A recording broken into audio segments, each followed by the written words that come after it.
Hello everyone. आज के हमारी वीडियो का टॉपिक है डेफामेशन।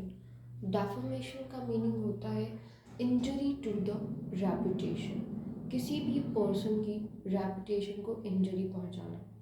जैसे एग्जांपल से देखते हैं, आप जब सोसाइटी में दूसरे मेंबर्स को देखते हो तो आपके माइंड में उनकी एक रेपुटेशन होती है। आप किसी को समझते हो ये बहुत ही ऑनेस्ट पर्सन है, किसी को समझते हो बहुत ही पोलाइट पर्सन है, काइंड पर्सन है।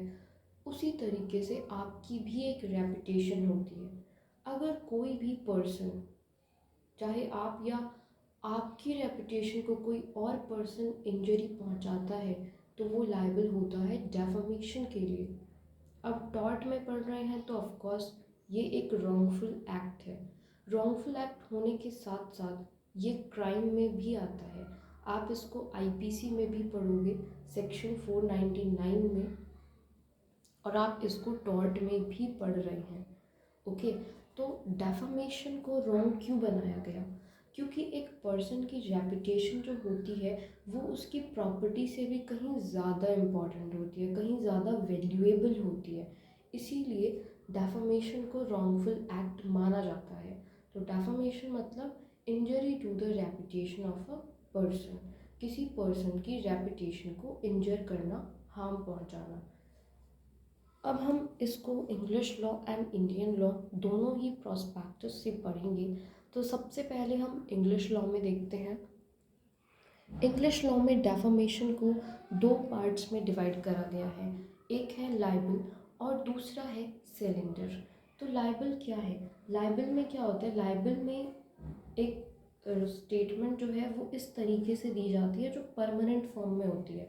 जैसे एग्जांपल, मैं कोई राइटिंग में चीज़ दूँ, मैं कोई स्टेटमेंट राइटिंग में दे रही हूँ या फिर प्रिंट करके दे रही हूँ या पिक्चर से या फिर कोई पोस्टर वगैरह चिपका दिया, ठीक है, किसी पर्सन के नाम का, और उससे उसकी रेपुटेशन हार्म हो रही है, तो वो वहाँ पे हो जाएगा लाइबल कि वो एक परमानेंट फॉर्म में है। अब बात आती है सिलेंडर क्या होता है। ये होता है ट्रांजिएंट फॉर्म में। ट्रांजिएंट फॉर्म में मतलब शॉर्ट टाइम पीरियड के लिए होता है, यानी जो डेफामेटरी स्टेटमेंट मैं दे रही हूँ वो ट्रांजिएंट फॉर्म में है, यानी कि बहुत ही शॉर्ट टाइम पीरियड के लिए है। जैसे कि मैंने कुछ बोला, ओके, मैं बोल रही हूँ, या फिर मैं इशारों से कुछ ऐसी स्टेटमेंट दे रही हूँ, कोई भी डेफामेटरी स्टेटमेंट दे रही हूँ, तो वहाँ पे क्या होगा? सिलेंडर होगा। चाहे मैं बोल के दे रही हूँ और चाहे मैं गेस्चर्स में दे रही हूँ, इशारों वगैरह करके दे रही हूँ। तो ये है ट्रांजिएंट फॉर्म में। ये दो, लाइबल एंड सिलेंडर, जो है वो इंग्लिश लॉ में डेफामेशन का पार्ट होती हैं। अलग अलग टाइप्स होते हैं, आप ये बोल सकते हो। अब अगर इंग्लिश लॉ की क्रिमिनल लॉ की बात करें, इंग्लिश क्रिमिनल लॉ की बात करें, तो लाइबल को ऑफेंस माना जाता है बट सिलेंडर को ऑफेंस नहीं माना जाता। ओके, तो हमने देखा कि इंग्लिश क्रिमिनल लॉ में डिस्टिंक्शन है लाइबल एंड सिलेंडर के बीच, और लाइबल को क्राइम माना जाता है जबकि सिलेंडर को नहीं माना जाता। और अगर टॉर्ट की बात करें तो सिलेंडर सिर्फ एक सिविल रॉन्ग है इंग्लैंड में, ठीक है। अब अगर हम बात करें क्रिमिनल लॉ की इंडिया में, तो ऐसी कोई भी डिस्टिंक्शन लाइबल या सिलेंडर के बीच हमारे इंडिया में नहीं बनाई गई है। लाइबल एंड सिलेंडर दोनों को ही क्रिमिनल ऑफेंस माना गया है सेक्शन 499 आईपीसी के तहत। तो अब क्वेश्चन आता है कि चलिए ये तो ठीक है कि कोई डिस्टिंक्शन आप लोगों ने नहीं बनाई, और लाइबल और सिलेंडर ये दो फॉर्म में आपको इंडियन लॉ में पढ़ने की ज़रूरत नहीं है। तो लॉ ऑफ टॉर्ट्स की क्या सिचुएशन है? टॉर्ट में क्या है? क्या हमें टॉर्ट में लाइबल एंड सिलेंडर को पढ़ना है इंडियन लॉ में? तो यहाँ पर भी क्या है? यहाँ पर भी ऐसी कोई डिस्टिंक्शन नहीं है। दोनों ही, लाइबल भी एंड सिलेंडर भी, दोनों ही एक्शनेबल पर से हैं। ओके, आई होप आपको यहाँ तक समझ आया होगा। अब हम असेंशियल एलिमेंट्स की तरफ बढ़ते हैं कि आप कैसे प्रूफ करोगे, क्या क्या चीज़ें होनी चाहिए डेफामेशन के लिए। अगर वो चीज़ें होंगी तभी डेफामेशन माना जाएगा। तो चलिए हम शुरू करते हैं। हमारा फर्स्ट असेंशियल है, स्टेटमेंट मस्ट बी डेफामेटरी। स्टेटमेंट जो है वो डेफामेटरी होनी चाहिए। सेकंड है, जो स्टेटमेंट कही गई है, ये जो स्टेटमेंट है, यहाँ पे जो स्टेटमेंट दी गई है वो प्लेंटिफ के लिए ही होनी चाहिए। एंड थर्ड है, कि स्टेटमेंट पब्लिश होनी चाहिए। इन तीनों को हम डिटेल में पढ़ना शुरू करते हैं। फर्स्ट पॉइंट है हमारा, स्टेटमेंट मस्ट बी डेफामेटरी। सबसे पहले देखते हैं कि डेफामेटरी स्टेटमेंट क्या होती है। डेफामेटरी स्टेटमेंट एक ऐसी स्टेटमेंट होती है जो पर्सन की रेपुटेशन को इंजर करती है।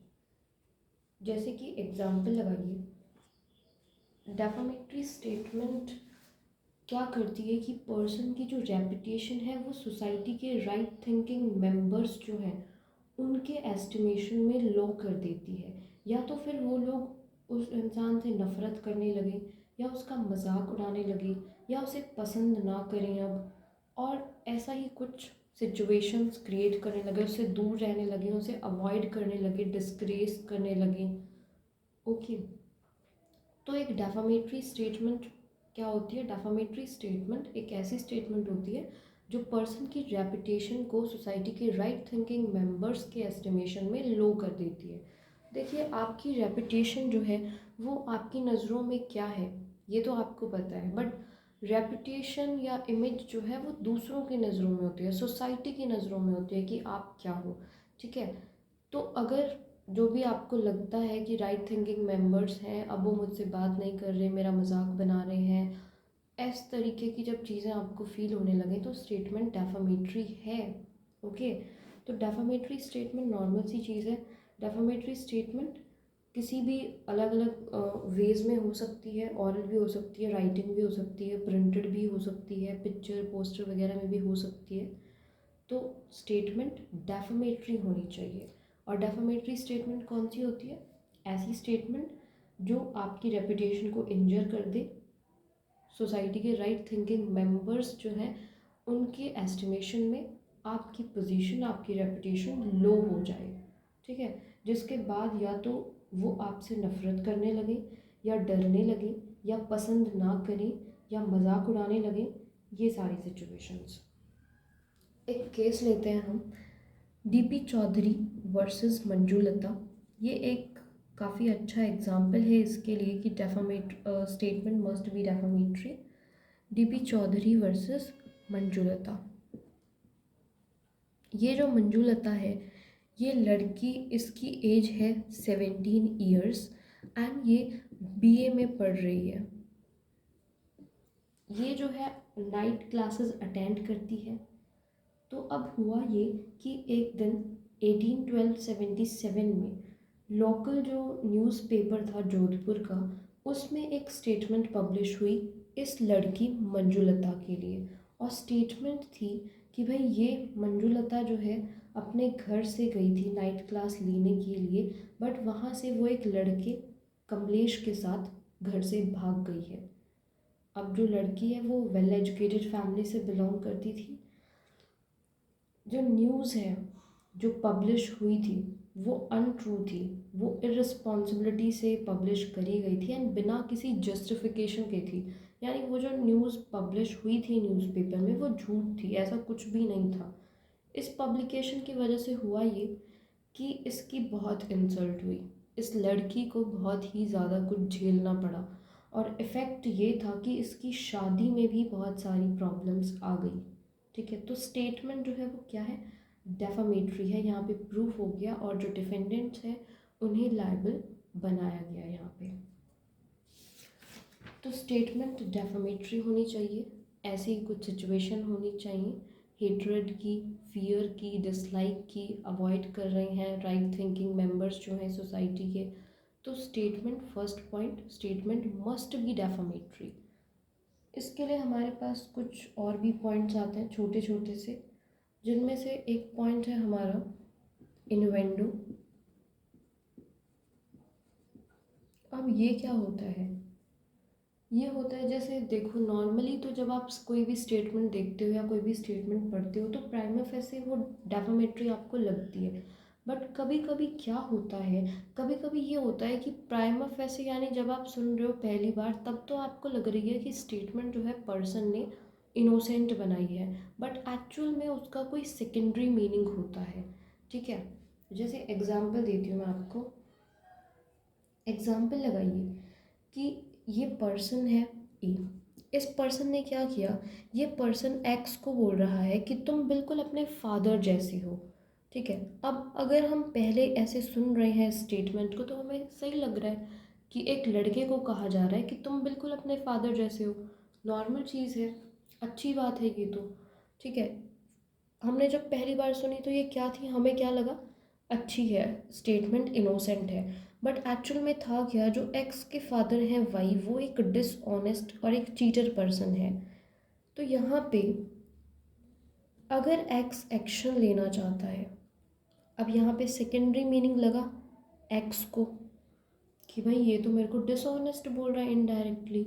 ठीक है, तो अगर एक्स यहाँ पे एक्शन लेना चाहता है तो उससे क्या करना होगा, उसे ये सेकेंडरी मीनिंग कोर्ट में प्रूफ करना होगा। ये प्रूफ करना होगा कि ये कैसे डेफामेटरी है। तो इन्वेंडो में क्या होता है, जो फर्स्ट स्टेटमेंट होती है वो तो इनोसेंट होती है, मतलब at the first side prima facie तो आपकी स्टेटमेंट इनोसेंट लगती है, बट एक्चुअल में उसका कोई सेकेंडरी मीनिंग होता है जो डेफामेटरी होता है।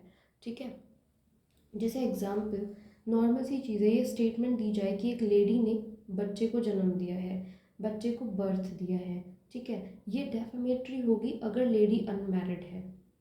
ठीक है, अगर लेडी अनमैरिड है। तो ये कुछ एग्जाम्पल्स हैं इन्वेंडो के, जिनमें क्या होता है, फर्स्ट पहले तो लगता है कि जो हमारा प्राइमा फेसे वो तो लगता है कि स्टेटमेंट जो है वो इनोसेंट है, बट उसका कोई सेकेंडरी मीनिंग होता है। ओके, और सेकेंडरी मीनिंग डेफामेटरी होता है। तो अगर वो पर्सन एक्शन लेना चाहता है, जैसे यहाँ पे कि एक्स एक्शन लेना चाहता था, तो इसे वो सेकेंडरी मीनिंग प्रूफ करना पड़ेगा कि सेकेंडरी मीनिंग डेफामेटरी कैसे है। आई होप आपको समझ आया होगा। अब एक और पॉइंट है, वो भी काफ़ी इम्पॉर्टेंट है। वो पॉइंट है, intention to defame is not necessary. Intention to defame is not necessary. आपका इंटेंशन होना ज़रूरी नहीं है। कभी कभी क्या होता है, आप कोई स्टेटमेंट दे रहे हो और आपको खुद भी नहीं पता कि इससे सामने वाले पर्सन का डेफामेशन हो रहा है। ठीक है, कभी कभी क्या होता है, सिचुएशन ऐसी हो जाती है कि आपको नहीं पता, आप तो अपने अकॉर्डिंग इनोसेंट स्टेटमेंट दे रहे हो, बट सामने वाले पर्सन को लग रहा है कि आप उसका डेफामेशन कर रहे हो। तो यहाँ पे वो पर्सन एक्शन ले सकता है, वहाँ पे आपका इंटेंशन मैटर नहीं करेगा। जैसे कि एग्जाम्पल के तौर पर एक केस देखते हैं। अब इस केस में क्या हुआ, केस का नाम है Cassidy versus daily mirror newspaper limited. इस केस में क्या हुआ, ये जो पर्सन है मिस्टर कैसिडी, इसको मिस्टर कॉरिजन के नाम से भी जाना जाता है। इसने शादी कर ली। शादी के बाद जो इसकी वाइफ है उसे जाना जाने लगा मिसेस कैसिडी, एंड वो भी क्या हो गई, उसको मिसेस कॉरिजन के नाम से भी जाना जाने लगा। अब ये जो मिसेस एंड मिस्टर कैसिडी हैं, ये यूजुअली साथ नहीं रहते, बट ओकेजनली ये पर्सन जाता है मिसेस कैसिडी के पास, इसके फ्लैट पे, और ये ओकेजनली साथ रहते हैं। बिजनेस के लिए ये साथ नहीं रह पाते हैं। तो ये जो मिसेस कैसिडी है, ये लॉफुल वाइफ है मिस्टर कैसिडी की। तो एक दिन क्या हुआ, ये जो डिफेंडेंट है, ये जो पर्सन है, पर्सन नहीं कह सकते, डेली मिरर न्यूज़पेपर लिमिटेड जो है, इन्होंने एक स्टेटमेंट पब्लिश करी।